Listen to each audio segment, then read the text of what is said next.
Welcome back to another episode of 40 Facts about the 40K universe. I am your host Gershwin and you are watching One Mind Syndicate. Today we continue talking about Hive fleets as we get into Hive Fleet Kraken.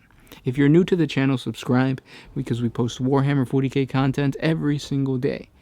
And of course, if you have any suggestions or topics that you guys would like us to cover, please comment down below. Also down below in the description, you'll find the link to the wiki page. So if you want to read this instead of waiting for the next part 2 video to come out, click on the link below. But with that said, let's get into 40 facts on Hive Fleet Kraken.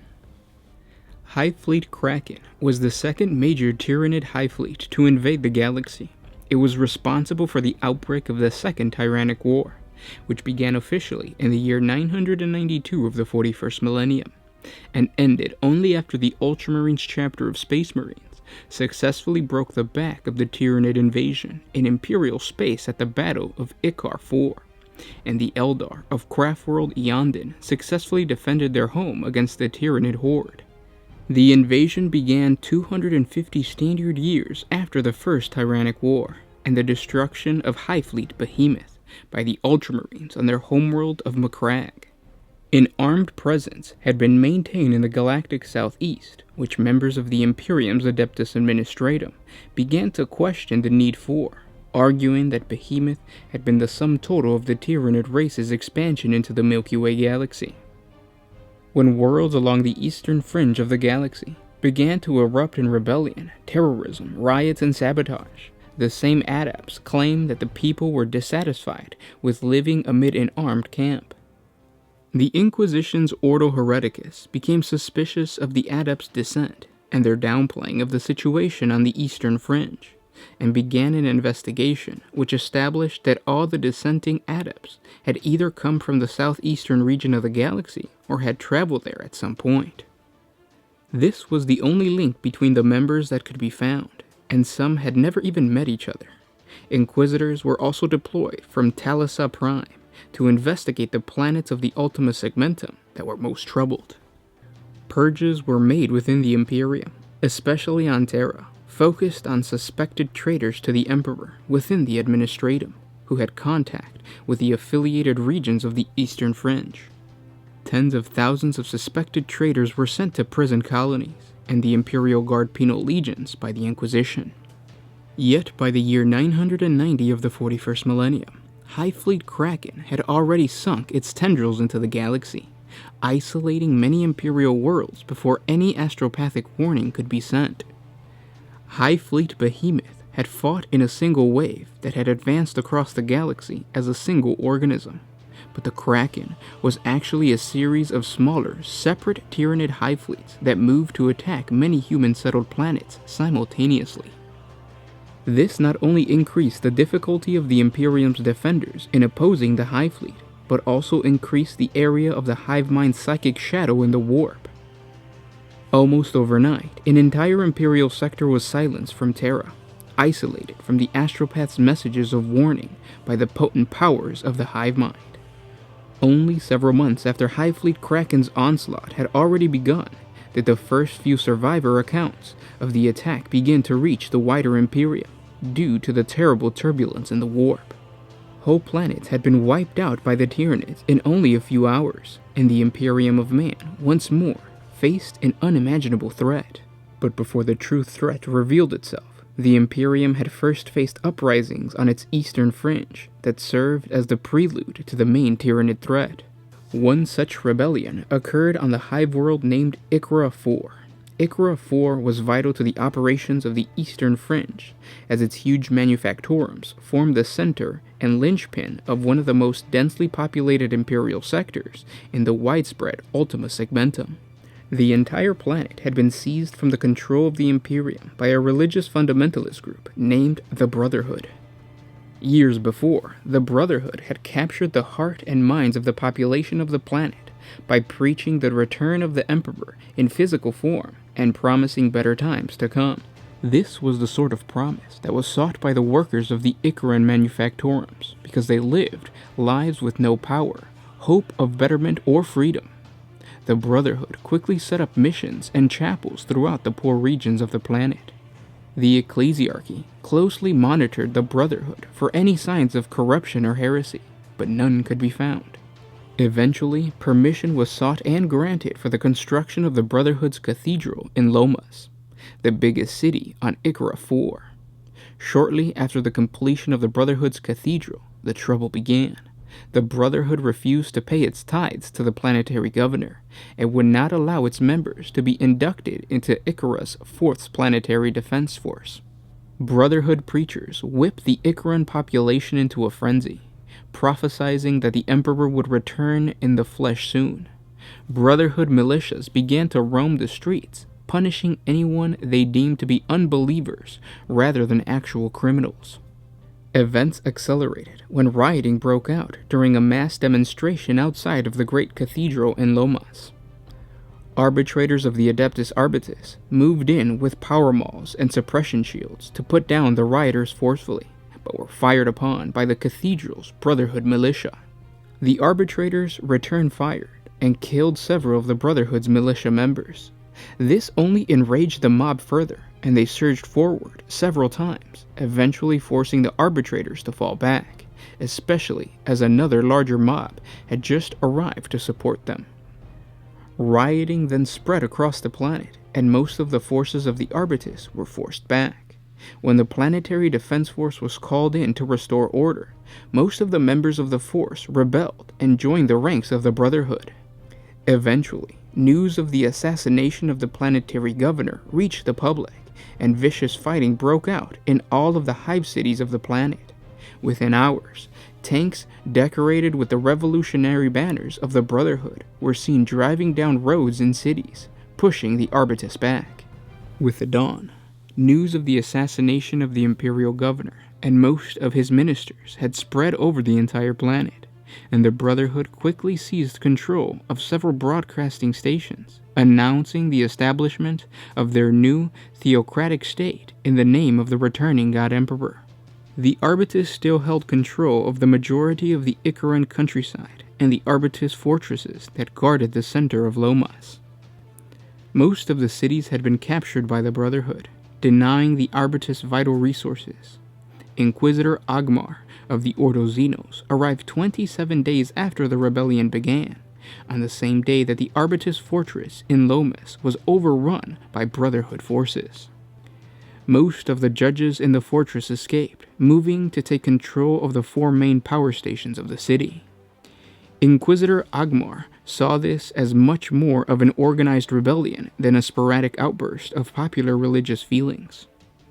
He called for the support of the Ultramarines chapter of the Astartes to help the forces of the Imperium retake the planet, while the remaining Imperial forces waited for the arrival of the Ultramarines. They bombarded the rebel cities and pushed back vicious assaults by the Brotherhood militia battalions. Repeated attempts to reach the power station of Lomas failed, and 6 days after Agmar arrived, the Arbites detonated several melta-bombs, completely destroying the generators. Now the war transformed into a long, grinding campaign of urban combat, with casualties spiraling upwards daily. Every doorway could possess a booby trap, and there were Brotherhood snipers in place all over the renegade-held cities. Entire Imperial Guard patrols that remained loyal to the Imperium disappeared without a trace in the chaotic maelstrom. The rebellion promised to be a long one, as the Brotherhood held the armories of the Imperial Guard regiments assigned to the planet, and had the support of the majority of the Ikaran population to draw on to become soldiers in its militia. Inquisitor Agmar led several small forces of Imperial Guardsmen and arbitrators into Lomas to uncover the true nature of the Brotherhood. He was slowly piecing together the story when, in a chance raid, he slew a neophyte of the Brotherhood and saw what manner of Xenos creature was actually leading the revolt. Foul Tyranid gene stealers. Agmar sent an astropathic message confirming his fears of another Tyranid invasion to the Inquisition, and waited the arrival of the Ultramarines. 39 days after the Ikaran rebellion began, the Ultramarines battle barge Octavius entered orbit over Ikarus IV and deployed its drop pods. The planetary defenses were largely inactive due to the damage to the power generators of Lomas, and as soon as the Space Marines landed, casualties were light. The Space Marines secured the Imperial Guard's armories and the Imperial Governor's palace, and fought off several poorly organized counterattacks, causing massive casualties among the Brotherhood's forces. Outside, the remaining Imperial Guard forces launched coordinated attacks to link up with the Ultramarines, using their Leman Russ main battle tanks as moving strong points, and slowly, inevitably, the Brotherhood's line bent back. More than 20 veteran Space Marines in Terminator armor from the Ultramarines Elite First Company teleported into the Great Brotherhood Cathedral in Lomas and destroyed the cathedral's defenders after Agmar sent a message to the Octavius via spy satellite. More guards appeared from side doors, and a storm of last beams and auto shells ripped out, massacring many of the Brotherhood guards, but not before several of the Terminators were dragged down. The Terminator's single heavy flamer proved to be invaluable, its flames incinerating the unprotected assaulting forces. Yet some of the Brotherhood neophytes were striking out with inhuman speed and terrible claws, indicating their Xenos heritage. The Terminators then spread out and searched for the myriad of secret passages that they presumed existed beneath the Brotherhood's cathedral. They soon found one under the altar, and the altar was quickly removed. As they moved down into the crypt, they heard the clattering of claws on stone. As the creatures jumped into the light of the Ultramarines, they were identified as Gene Stealers. This showed the Inquisitor's belief that there was a Gene Stealer coven at the heart of the Brotherhood's revolution to be correct. The battle began and raged for a long time. Hundreds of Gene Stealers died, piling up one on top of each other. Eventually, the Horde's number were spent in their attack. Several Ultramarine Terminators had been killed as their armor was torn open by the inhumanly sharp claws of the Gene Stealers. The remainder of the Astartes moved further into the crypt without encountering more of the creatures. Deep beneath the city of Lomas, they found a huge cavern where the huge and bloated great-grandfather of the Brood, the powerful Gene Stealer Patriarch, sat. As the Terminators approached, another horde of Gene Stealers, intent on protecting the alien master, attacked the Terminators from out of nowhere. Storm bolters rang, resulting in pure carnage. The company librarian fought his way to the dais, but the Patriarch used its psychic powers to attack the Space Marine Psyker. A surge from the Astartes psychic hood broke the spell, and the librarian forced its body out of the real world for an instant and then reappeared, teleported onto the dais. The creature lashed out, and blood and sparks flew from the librarian, but the Patriarch easily parried the return blows. The librarian called on his battle brothers for assistance, and the dais was swept with bolter fire. Some shells pierced the power armor of the librarian, but the Patriarch was also wounded. The librarian used this opportunity to strike with his force axe, the librarian's own psychic power behind the blow, allowing the weapon to tear through the tough hide of the Patriarch. The Patriarch was dead, suddenly leaving the Brotherhood and the entire revolution leaderless. The revolution felt the death of its leader and lost its impetus and cohesion. The remaining Terminators slew the rest of the Gene Stealers, and the battle above slowly stopped as the revolutionaries could only retract themselves and no longer act in a fully coordinated manner without the Patriarch's subtle psychic guidance over the cult. Small groups of Brotherhood acolytes and neophytes held their position in bunkers and towers, but were soon destroyed by the tanks and heavy fighting vehicles of the Imperial Guard. Ikarus IV was back under the control of the Imperium, and all remnants of Gene Stealer cults, the Gene Stealers, their hybrids, infected humans, cult members, and traitors, was ruthlessly wiped out. Inquisitor Agmar, leading the Ultramarines, methodically purged the planet, which eventually returned to normal. There were still questions that remained unanswered. One was the fate of the human leaders of the Brotherhood, and his body was never found. The second was that the planet's astropaths had reported a shift in the warp, distant still, but the oldest of the astropaths had sensed the psychic call of the Genestealer patriarchs radiating out into space and felt the change in the warp. He had sensed something vast and shadowy, a monstrous entity which had turned its attention toward Ikarus IV, Hive Fleet Kraken. The horror stories that attended Hive Fleet Kraken's coming to Imperial space were numerous. Among the many tragedies of this time were the following. In the Myral system, Imperial Guard regiments and the Space Marines of the Scythes of the Emperor chapter held out against the Tyranids of Hive Fleet Kraken, who had overrun the lush jungles and plantations of Myral Prime. The Imperial forces retreated to a huge mesa called the Giant's Coffin, where they defended against the vicious hordes of Xenos that infested the dense jungles below. The flora of the planet itself had become mutated since the first miasmic spore of Hive Fleet Kraken had fallen on the world, and eventually only constant defloration with flamers prevented the Tyranid spore infected creepers from engulfing the Giant's Coffin. A rogue trader brought rumors of a pharaoh world of Larnoro in the Imperium's heart, a planet that had come to be ruled by the celebrants of nihilism, a heretical doomsday cult whose adherents had taken care to match the prophecies with the dire events of the time. When the elements of Hive Fleet Kraken arrived on Larnoro, nearly 75% of the population had calmly marched toward the Tyranid bioship to be consumed by their new gods. The rogue trader also brought a tale from the giant asteroid monastery of Salem, which told how the monks had chosen to poison both themselves and their carefully terraformed ecosystem, rather than allow all to be consumed by the Great Devourer.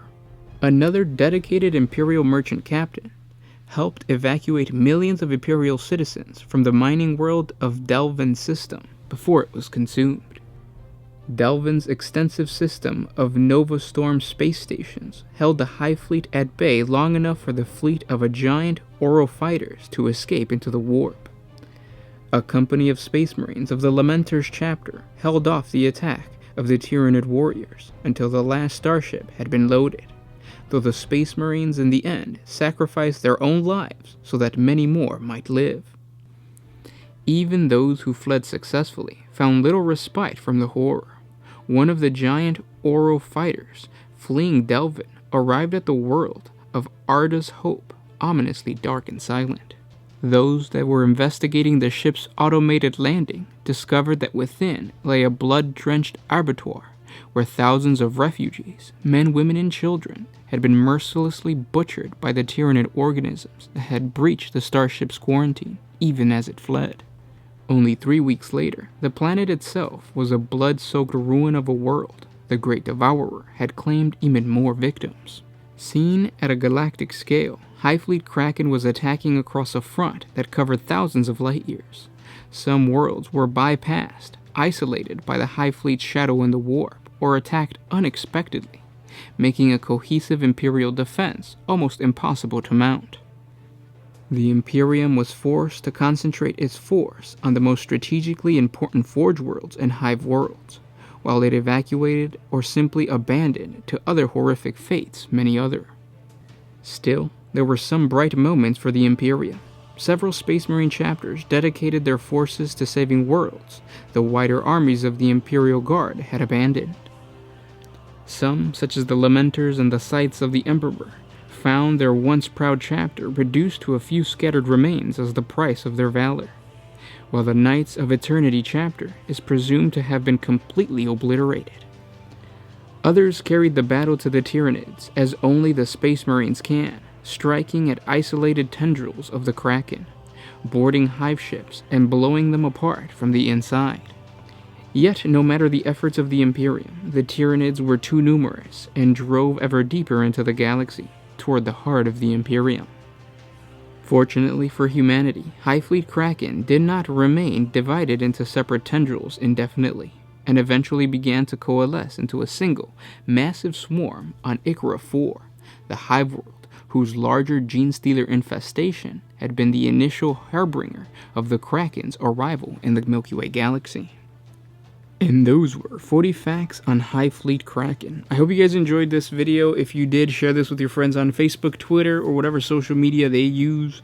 If you have a Tyranid player in your group, share this with them. And if you have a player who wants to start Tyranids, this would be an awesome point for them to get into the lore. Hive Fleet Kraken is amazing, and of course it's not done. There's going to be a part 2. It should come out today or tomorrow, so click on the link at the end of the video to get that. It's going to be coming out pretty soon. And again, if you have any suggestions for topics of Warhammer 40K, please comment down below. If you want to support us a little bit more, jump on over to Patreon. A simple $1 a month helps us create more videos. If you can't, simply by liking, commenting, and sharing, you're helping out the channel. With that said, I'll catch you guys tomorrow. This was Gershwin with One Mind Syndicate, signing out.